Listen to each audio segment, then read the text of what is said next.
But if me being able to sit here talking about what I've been through and my experiences and how I think we could improve actually leads to improvement, then me being uncomfortable is worth it. Welcome back to Duke's Download, everybody. I'm Duke Mason. I'm in Mexico right now, so I have a little bit of a different background than usual. But today I am thrilled to have Zach Sullivan joining us. Zach is a professional defenseman for the Manchester Storm in the UK's Elite Ice Hockey League. In January 2020, he made history as one of the very few active male hockey players or pro hockey players in the world to come out publicly as bisexual, right around the league's first Pride weekend, which he called the best day of his life. Since then, he's become a vocal advocate for LGBTQ plus inclusion in hockey, working as a Stonewall UK sports champion and athlete ally ambassador. Most recently, he's been in the spotlight for his candid, nuanced take on the hits TV series Heated Rivalry, sharing how the show both inspires hope for the community, but also painfully resurfaces the real traumas of being closeted in a hyper-masculine sport. Zach, thank you so much for coming on. I really appreciate it. Yeah, thank you for having me. Of course. Take us back to January 2020. What made that moment the right time for you to come out publicly while still being an active pro player? And how did the EIHL's first Pride weekend play into that decision? That's going back a long time. It's 6 years now, isn't it? Yeah, I think for me personally, it was, I don't necessarily think I was ready. I think I probably would have benefited from kind of preparing myself a little bit better for it. I think ultimately it came down to, my friends and my family knew I was dating someone at the time. I felt happy, happier than I had in a long time. I felt like things were starting to go right. I know that's kind of a weird thing to say, but things just kind of were going better. I was playing better. And then I kind of did a little bit of research before, and you kind of alluded to it there, that I think at the time there'd only been a guy called Brock McGillis who had come out as a professional hockey player, and that was after he retired. And kind of looked at it, and I was kind of like, well, if I can, as an athlete, you have 10, 15, 20 years career if you're lucky. And our social media platform slightly raised because we play sport. And I thought it would be a really good opportunity to try and reach other people that have maybe gone through similar things or going through the same things that I had been through. Just to kind of say, look, I'm here. You can be LGBT plus and play ice hockey to a professional level.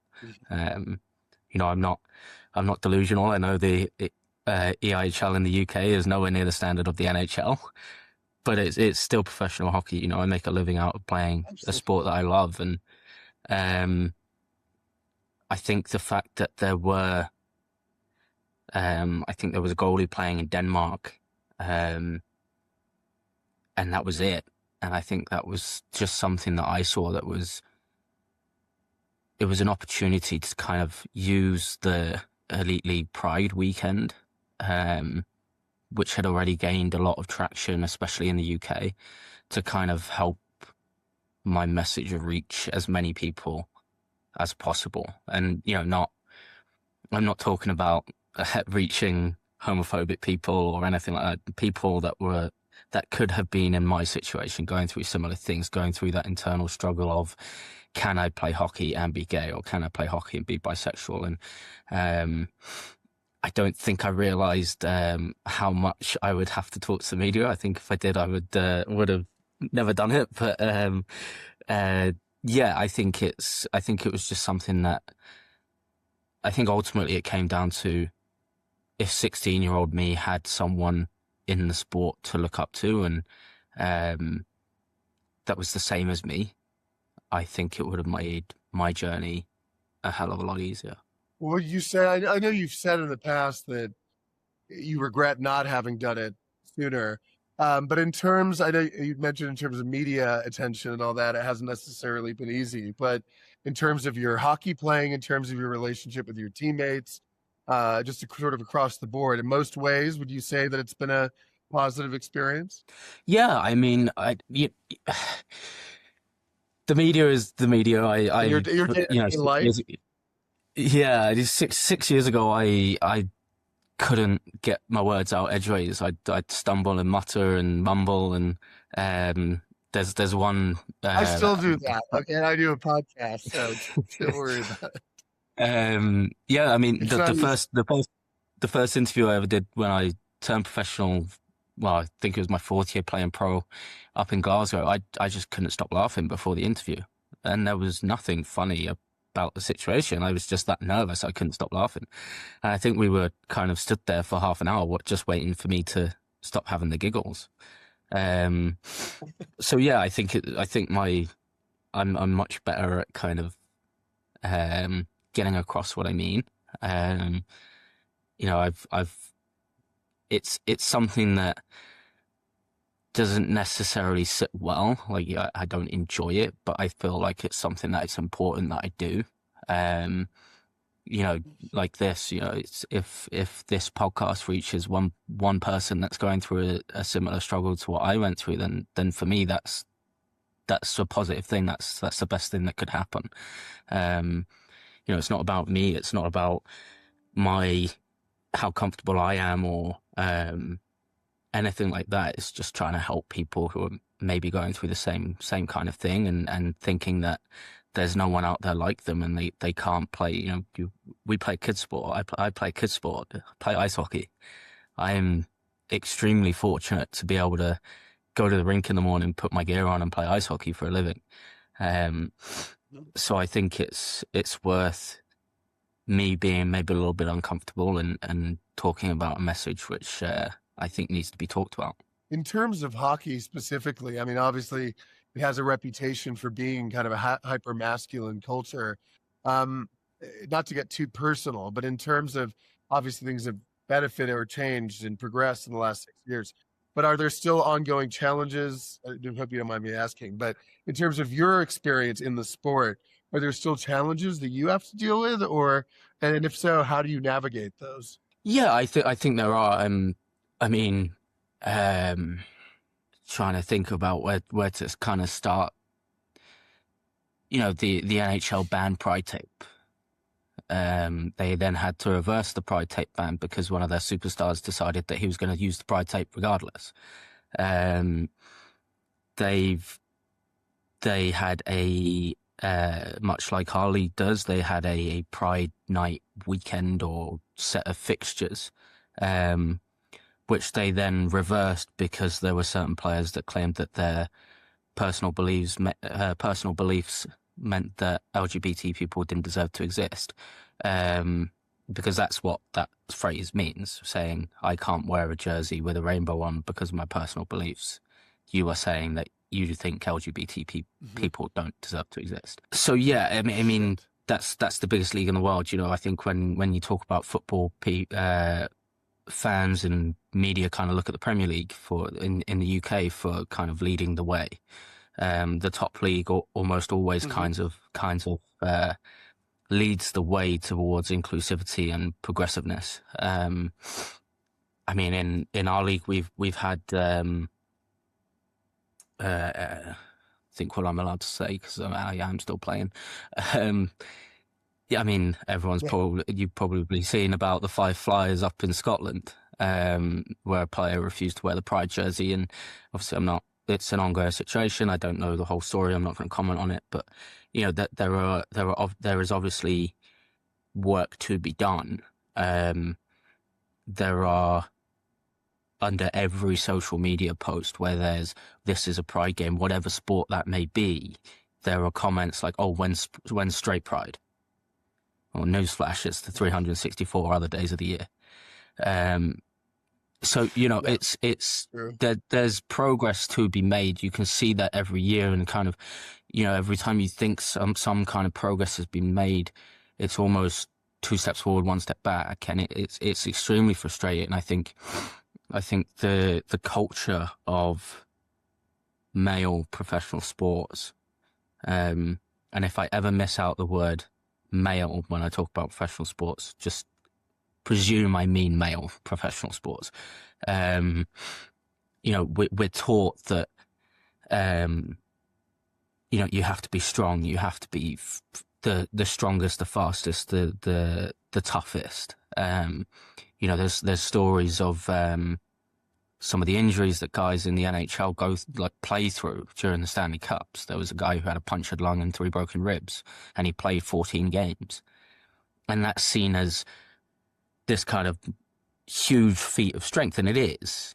To play with that kind of injury is insane, but we shouldn't be putting our health at risk to play a child's game. No, you're right. And It's something that we see with football here in the States too, and American football, it's like this CTE and all that kind of stuff. It's like, and people, it ends up having not just consequences for the players, but also, I mean, yeah, I could go into, but like, Aaron Hernandez, who was a famous NFL player here, I mean, there's all sorts of, anyway, but to your point, yeah, it's yes, it's about strength, but also it's not necessarily both physically and mentally the most positive thing for the players themselves. Yeah, absolutely. Like I myself have played through injuries that I shouldn't have played through, and I'm not being forced to play through them, but I choose to play through them. I played a month and a half with a torn MCL.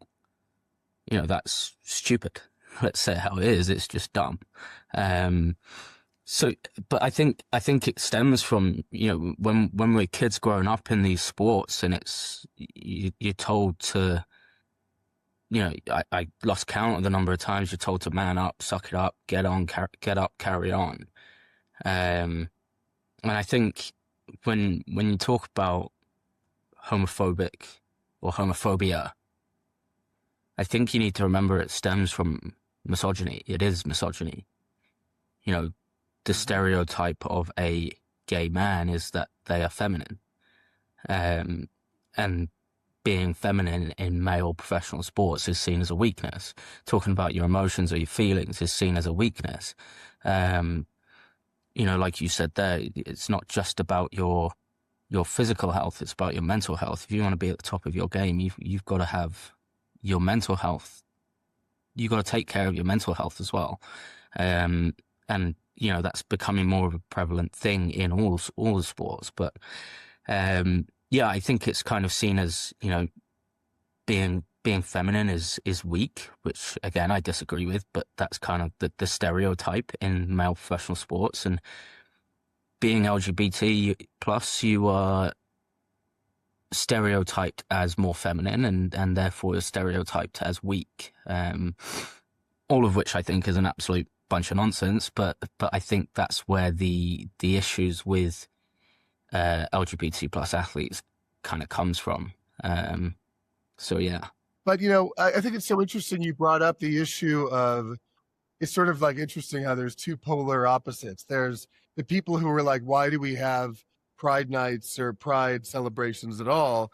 Then you have the polar opposite of people, which, by the way, I agree with you on this. There's a lot of debates here in the States about whether it's Pride parades, about, how when companies, sponsor Pride events or that kind of thing, how it can be kind of tokenistic and kind of, and then that's, I think you might have, not to put words in your mouth, but I think you might have made comments in the past about how Pride initiatives in the EIHL have been handled. And, I've always thought that was a really interesting debate, because on the one hand, we want, whether it's sports leagues or companies, to support our community. On the other hand, sometimes it can venture into being a little bit, it doesn't always necessarily seem the most sincere or the most, I think tokenistic is the right word. But so what do you think maybe can be done better in terms of making sure that isn't the case? I know that's a loaded question, but. I think any kind of show of inclusivity or acceptance or progressiveness is always in danger of becoming tokenistic. whether that be LGBT plus or racial equality or gender equality, whatever that may be, I think there's always a risk that it will become tokenistic. I think my issue with Pride nights in general, I think, is, clubs kind of, and I would say that the clubs in the Elite League as a whole, as a majority, are actually very, very good at having the wider conversation and not just wearing colourful jerseys and being like, okay, cool, job done. And I think that's where the danger comes. If you just say, right, we're going to have our players wear some colourful jerseys, most of which don't actually have a pride flag on,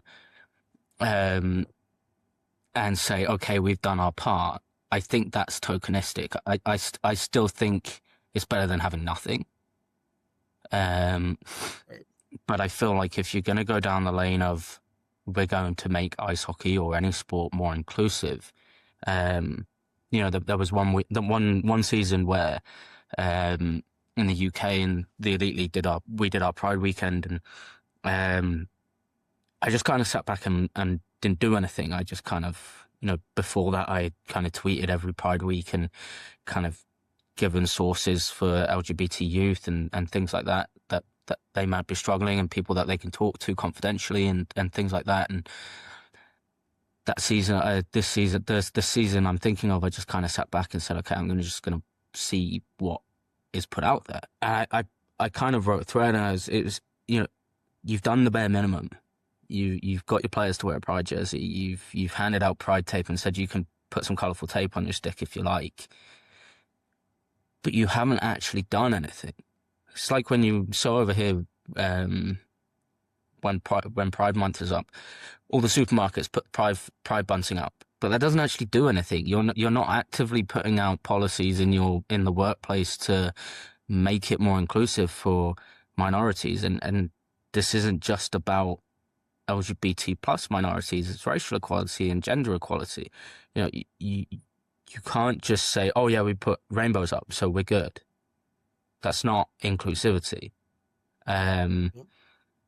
So yeah, I think my frustration was, it's so easy to find powerful charities. There are so many powerful charities, especially in the LGBT plus sector, especially in the LGBT youth sector, that do such amazing work that, let's not sugarcoat it, saves kids' lives. These are kids that don't think that they belong in society, and these charities come along and save kids' lives. And it's so easy to find it and just put a link up on social media or highlight the work that they do.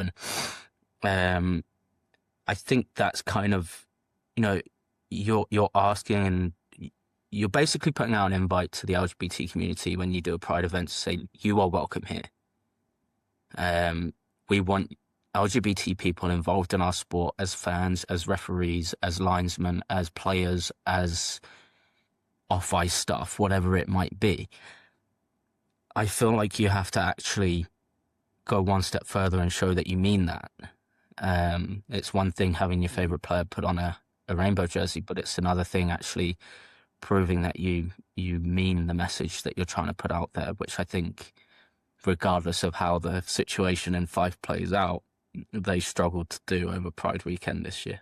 I couldn't agree more. I think in terms of supporting charities and nonprofits, that's a great way that a lot of these, whether it's companies or sports leagues, that they could potentially help.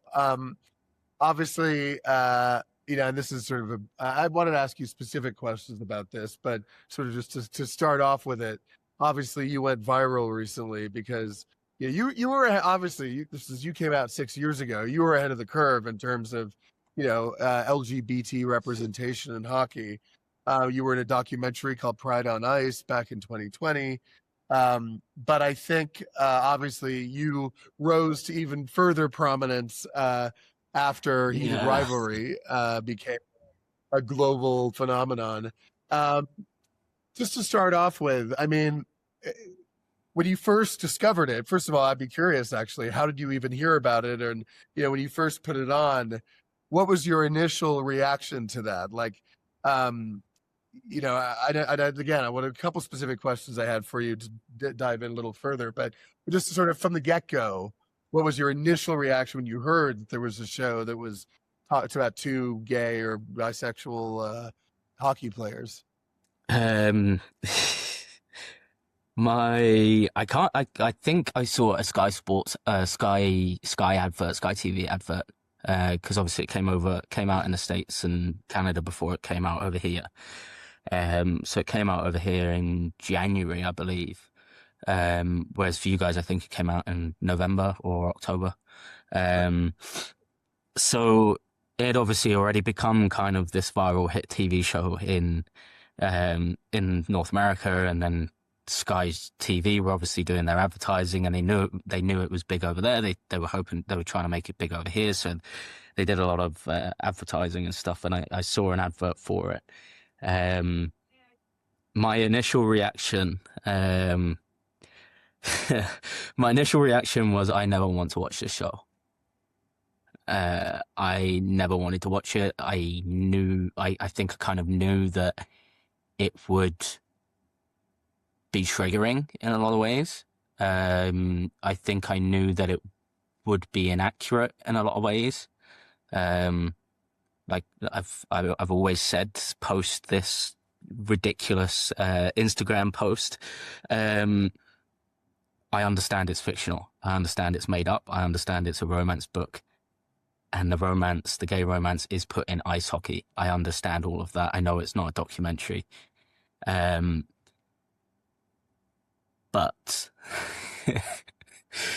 you made a conscious decision to put an LGBT plus romance inside the world of ice hockey.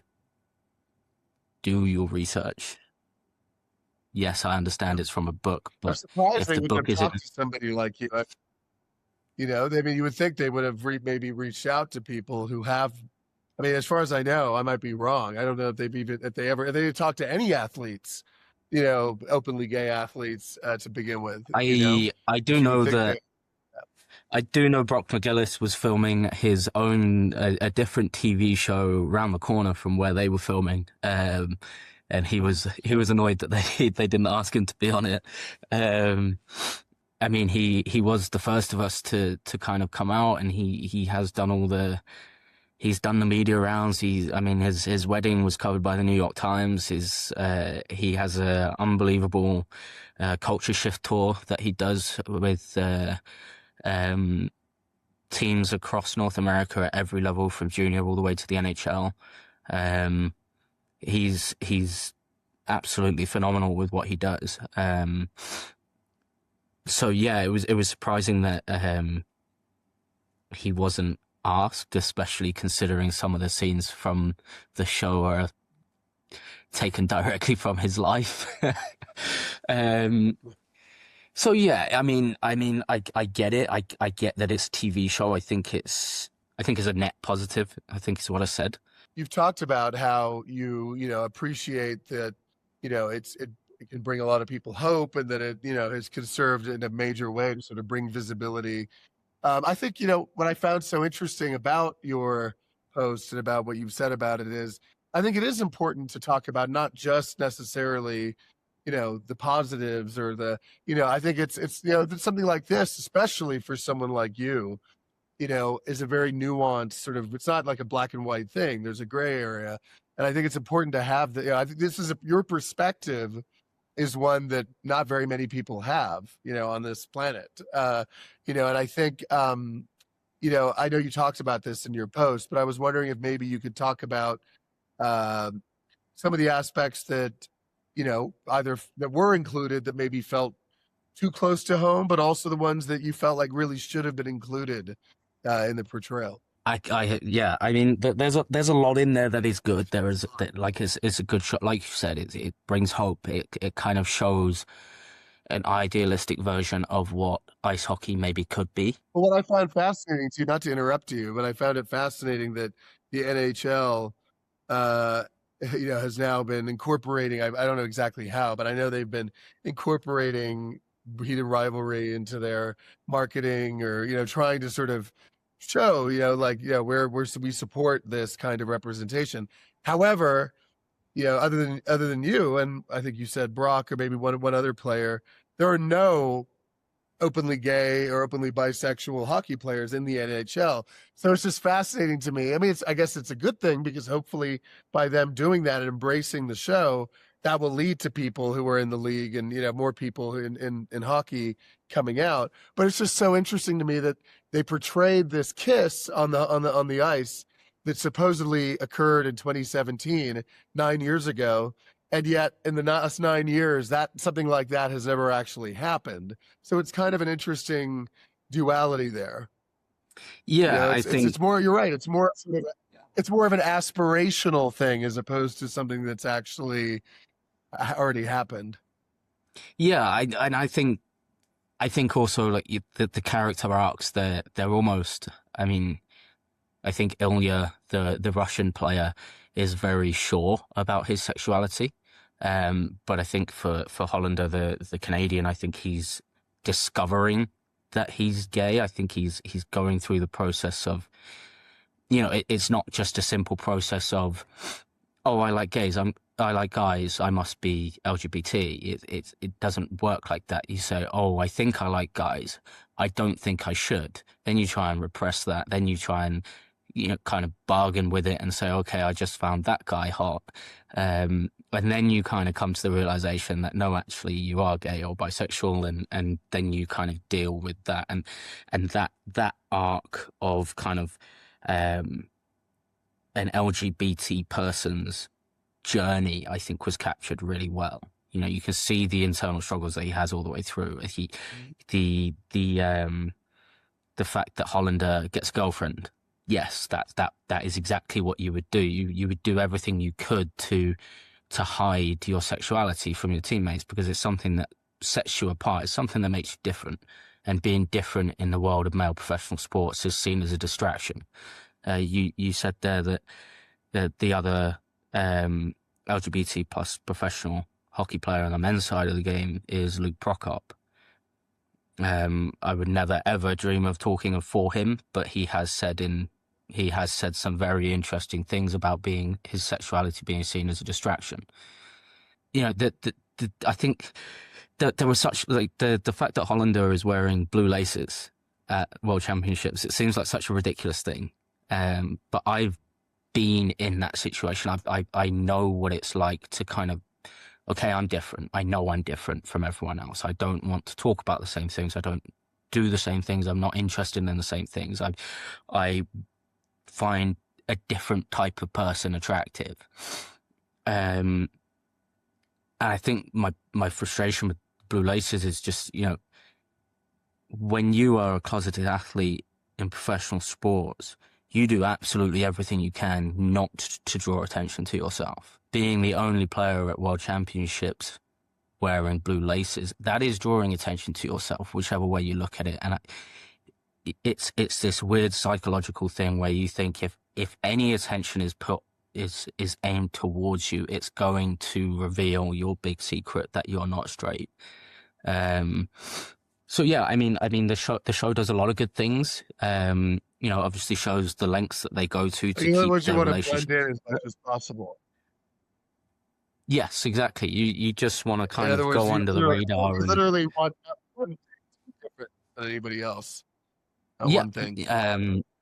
So yeah, and like I think they show, in the show they go through the lengths they go to keep the main two characters' relationship secret. They're messaging each other in the dressing room before the games, and it's,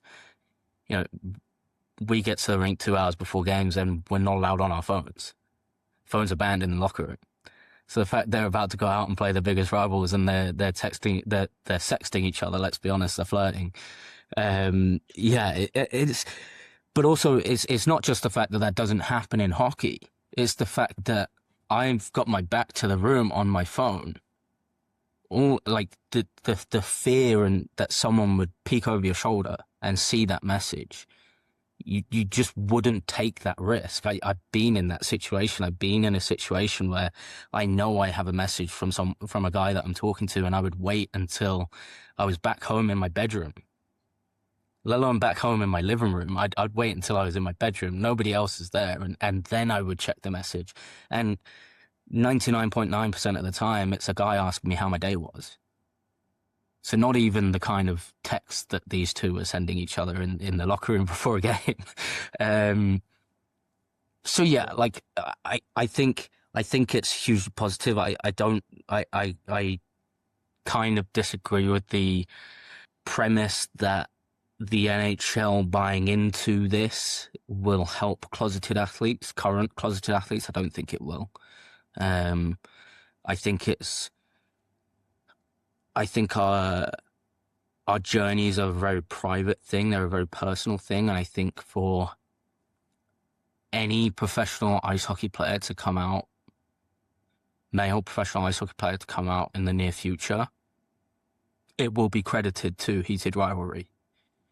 And I think that takes so much of the struggle and pain that you have been through and kind of glorifies it. And I don't think that's right. You know, if you've gone through a 10-year journey of finally getting to a point where you're like, okay, I'm comfortable enough to come out, and everyone just says, oh, he came out because of Heated Rivalry. I think that's impersonal. I don't think it's right. You know, if this show had come out when I was closeted, I would have run away screaming from it. I 100% wouldn't have watched it, and if I had watched it, I would be the one in the dressing room belittling it. I would be the one saying that it's a terrible show and it has no place and it shouldn't have been made and X, Y, and Z, because going back to my previous point, you do everything you can to fit in. You do everything you can to make people think that you're not anything other than straight.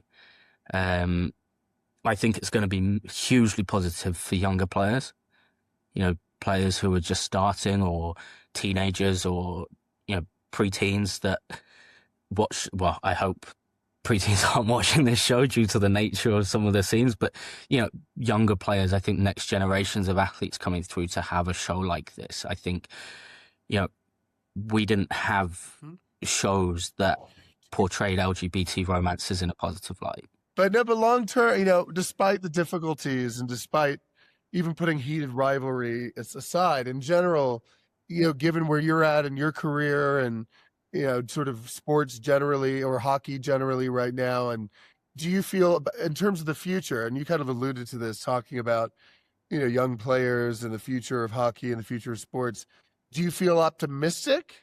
Do you feel like we're, you know, there's often this debate about whether progress is sort of inevitable or whether progress is a thing that has to be nurtured and fought for and, you know, sort of intentionally pushed forward. Do you feel optimistic about the future? Are you feeling do you not necessarily, where is your mindset at in terms of not just for you personally as a player, but in terms of younger players and future players? Do you feel optimistic and hopeful? Yes and no. I mean, I try not to be a doomsayer. I try and stay as positive as I can. I know that in the UK and in Europe, I think as a society, we are much more accepting. Obviously, there are some countries in Europe which aren't, Russia being one. But I think in general, in Europe, I think society is more accepting of the idea of an LGBT plus professional male athlete. You know, there's a guy called Gareth Thomas who was Wales rugby captain, one of the best Welsh rugby players ever, who came out as gay. Nigel Owens was the best rugby referee, came out as gay, and they were both widely accepted. Luke Daniels plays when he came out when he played for Blackpool in the Championships, the second tier of British football. He was less widely accepted, but still mostly accepted. I think it's telling that, you know, in the UK, our probably our three most watched sports are football, rugby, and tennis. And in the top 4 tiers of English football, there's one professional LGBT out player. In tennis, there is one LGBT plus player in the men's side of the game. All of this is the men's side of the game. In ice hockey, there are 2 worldwide actively playing. Me and Luke Prokop, just in case anyone thinks that it's anyone else. So yeah, I think there's a long way to go. I think with the way that, I mean, you said that in terms of your experience, you were received well by your fellow teammates, right? So, I mean, in terms of your, not that there haven't been many difficulties and challenges, but in terms of the reaction from your team and from most of your, your home, fans and all that. I mean, it seems like from what you've said previously that it was generally the response was positive. yeah, I think, yeah, it definitely was. And I think that kind of pushes towards the kind of fans that ice hockey in the UK attracts. It's not one of the biggest sports by any means. The majority of fans that come and watch ice hockey are fans that don't want to go and watch football anymore because of the homophobia, the sexism, the misogyny, the racism. They want to get away from that and come to a more inclusive sport to watch, especially. I think that's slightly different in the States. I think, especially when you have a man who is somehow the president of the United States actively almost starting a culture war against a demographic that is 0.01% of the population in trans people. I think that, it is a scary time to be LGBT plus in a lot of countries on the planet. And I think one of the countries that nobody ever would have guessed 10, 15 years ago would be one of the scariest would be the United States. They're usually always at the forefront of progression, and especially, states like California. And I think the fact that we're seeing LGBT plus rights almost being stripped, our own Supreme Court made a anti-trans ruling last year. So I do think it's a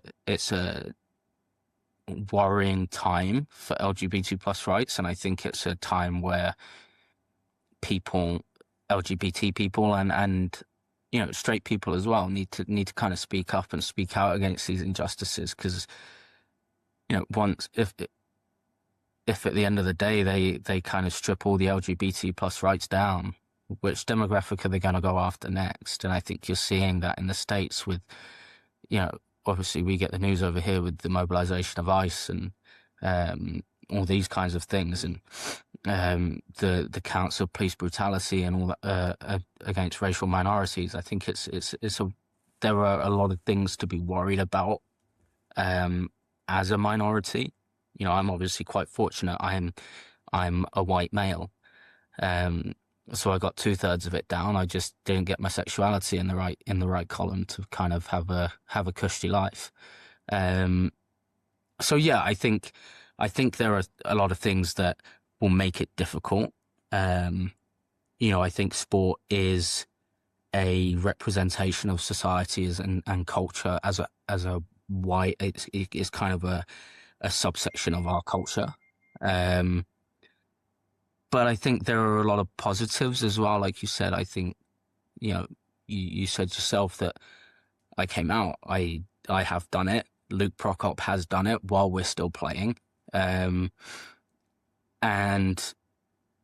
speaking for myself, I believe it's the same with Luke, that we were accepted, especially by our teammates, especially by management and fans, etc.